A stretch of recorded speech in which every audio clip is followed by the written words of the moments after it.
మనకి July 10న mega PTM 2.0 జరిగింది. దాని తర్వాత మనకి 3 రకాలైనటువంటి ఎగ్జామ్స్ మన పాఠశాలలో జరగడం జరిగింది. FA1, FA2 అలాగే SA1. ఈ పరీక్షలన్నీ కూడా పిల్లల చేత బాగా రాయించడం, అలాగే వాళ్ళ మార్క్స్ ఆన్లైన్లో నమోదు చేయడం, రికార్డ్స్లో నమోదు చేయించి మీకు ప్రోగ్రెస్ కార్డ్స్ కూడా మీ ఇంటికి పంపించడం జరిగింది. అలాగే 10th క్లాస్కి సంబంధించి సిలబస్ కంప్లీట్ చేయడం జరిగిందండి. రేపటి నుంచి 100 days యాక్షన్ ప్లాన్ వాళ్ళకి పబ్లిక్ ఎగ్జామ్స్ వచ్చే లోపల వాళ్ళకి ప్రత్యేక తరగతులు ఇచ్చి ప్రతిరోజు కూడా ఒక ఎగ్జామ్ పెట్టి వాటిని వెంటనే ఆన్లైన్లో నమోదు చేసేలాగా చర్యలు తీసుకుంటున్నామండి. ఇవి మన పాఠశాల జరుగుతున్న ఒక ప్రోగ్రామ్ గవర్నమెంట్ చాలా ప్రతిష్టాత్మకంగా చేపట్టింది. అందులోని మన అల్లూరు సీతారామరాజు జిల్లాలోని 100 days యాక్షన్ ఏం తెలుసు అని వాళ్ళ చేత ఎక్స్ప్లెనేషన్ చేయించి వాళ్ళలో ఉండేటువంటి నైపుణ్యాన్ని వెతికి తీసేటువంటి ఈ కార్యక్రమం తరలైనటువంటిదండి. మన పాఠశాల ఆల్రెడీ మనకి 2-3 నెలల క్రితం నుంచే మొదలు పెట్టాం. మనం గవర్నమెంట్ ఈ మధ్యనే లాంచ్ చేసింది.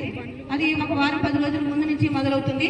కాబట్టి మీరందరినీ పేరెంట్స్ అందరినీ కోరేది ఏంటంటే మీ పిల్లల్ని కూడా ఎవరిని కూడా మరీ అర్జెంట్ అయితే తప్ప పాఠశాల మాన్పించకుండా ఉన్నట్లయితే కనుక ఈ సరళ ప్రోగ్రామ్ 100 days అయ్యేసరికి మీ పిల్లలందరూ కూడా జంప్స్ లో ప్రతిదీ కూడా చక్కగా చదవటం రాయడంతో పాటుగా అందులో ఏముందనేటువంటిది ఎక్స్ప్లెయిన్ చేసేటువంటి ఎవరైనా స్కూల్ మానేసినట్లయితే వాళ్ళని మీరు వెళ్ళండి అని చెప్పి వాళ్ళని ప్రోత్సహిస్తారని మీ పేరెంట్స్ ని కోరడం జరుగుతుంది సార్.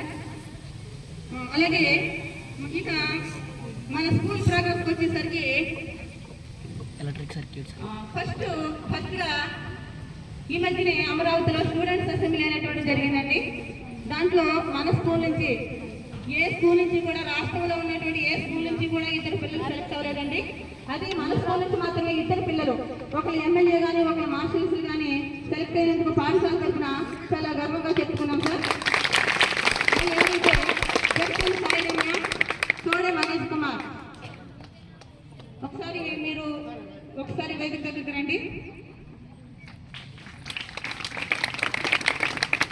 ఇంకా ప్రతి నియోజకవర్గం నుంచి ఒకరిని సెలెక్ట్ చేశారండి. వీళ్ళు సెలెక్ట్ అవడంలో ఈజీగా ఏమీ వెళ్ళిపోలేదు.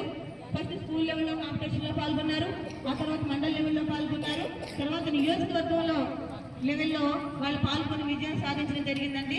వీళ్ళు ఏంటి వెళ్ళారు అనుకోవచ్చు. వీళ్ళు చంద్రబాబు నాయుడు గారు మంత్రి మండలి పెద్ద IAS అందరూ కూడా ఉండేటువంటి దాంట్లో వాళ్ళతో కలిసి కూర్చొని భోజనం చేసి వాళ్ళతో మాట్లాడేటువంటి అదృష్టాన్ని వీళ్ళు పొందారు. అలాగే ఇదే సంవత్సరం మన మండలానికి దక్కినటువంటి గౌరవాన్ని సగర్వంగా తెలియజేసుకుంటున్నాం.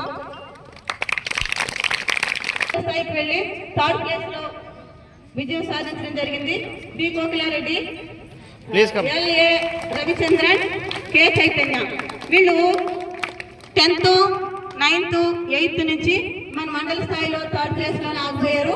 ఒకవేళ ఫస్ట్ ప్లేస్ వచ్చినట్లయితే డివిజన్ లెవెల్కి, జిల్లా లెవెల్కి వెళ్తారు. కానీ మళ్ళీ సారికి మాత్రం ఫస్ట్ ప్లేస్ వచ్చేలా ట్రై చేస్తామని వాళ్ళ తరఫు ఇస్తామని పేరెంట్స్ కూడా సహకరించాలని కోరుతున్నాం.